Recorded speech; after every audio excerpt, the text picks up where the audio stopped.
श्री शिवाय नमस्तुभ्यम। दोस्तों, क्या आप जानते हैं भगवान शिव की एक बहन भी हुई थी? जी हाँ, इसके पीछे भी माता पार्वती की ही इच्छा थी। तो चलिए आज जानते हैं इस कथा के विषय में। दोस्तों, जब शंकर भगवान से विवाह के बाद माता पार्वती कैलाश पर्वत आई थी, तब उन्हें कैलाश पर्वत पर अत्यंत अकेलापन महसूस हुआ। एक दिन उनके मन में ख्याल आया, काश शिव शंकर की कोई बहन होती तो वह उनके साथ बातें करती। पार्वती जी के मन में ये बात अनेकों बार उठी, किंतु उन्होंने शंकर जी से कुछ भी नहीं बताया। हालांकि माता पार्वती को परेशान देख एक बार भोलेनाथ ने पूछा भी था कि कैलाश में कोई समस्या है तो मुझे बताओ देवी। लेकिन भगवान भोलेनाथ तो अंतर्यामी ठहरे, उन्होंने पार्वती जी के मन की बात जान ली।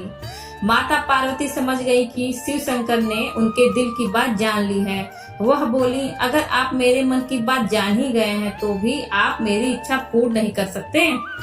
भगवान शिव शंकर मुस्कुराए और बोले, मैं तुम्हें ननद तो लाकर दे दूं, लेकिन क्या आप उसके साथ निभा पाएंगी?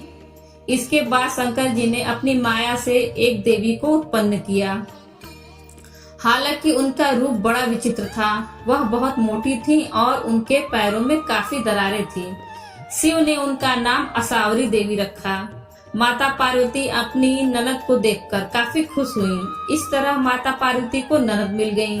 माता पार्वती ने असावरी देवी को स्नान करवाया और फिर भोजन पर आमंत्रित किया। लेकिन असावरी देवी ने जब खाना शुरू किया तो माता पार्वती के सारे भंडार खाली हो गए।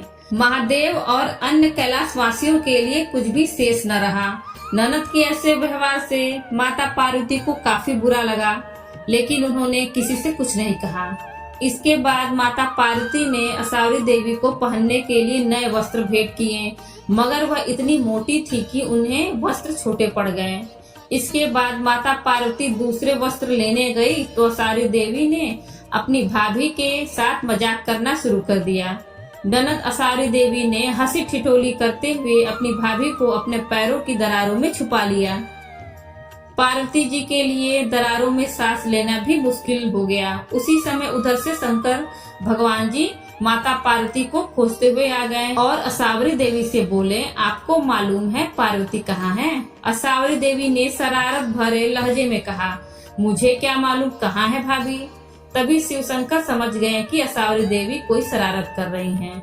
उन्होंने कहा, सत्य बोलो, मैं जानता हूँ तुम झूठ बोल रही हो। असावरी जोर जोर से हंसने लगी और जोर से अपना पैर जमीन पर पटक दिया।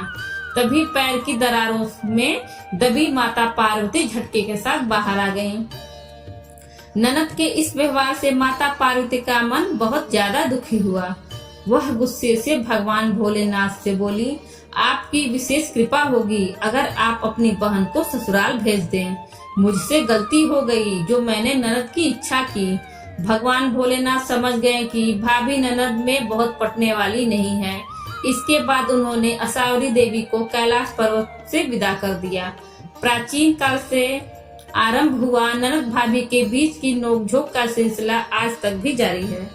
वीडियो में बस इतना ही। दोस्तों, इसी तरह के वीडियो देखने के लिए हमारे चैनल हिंदी कहानी नई पुरानी को सब्सक्राइब करें, ज्यादा से ज्यादा मित्रों के साथ शेयर करें और बेल आइकन दबाना ना भूलें, जिससे आगे आने वाली वीडियो की नोटिफिकेशन आपको सबसे पहले मिल सके। धन्यवाद।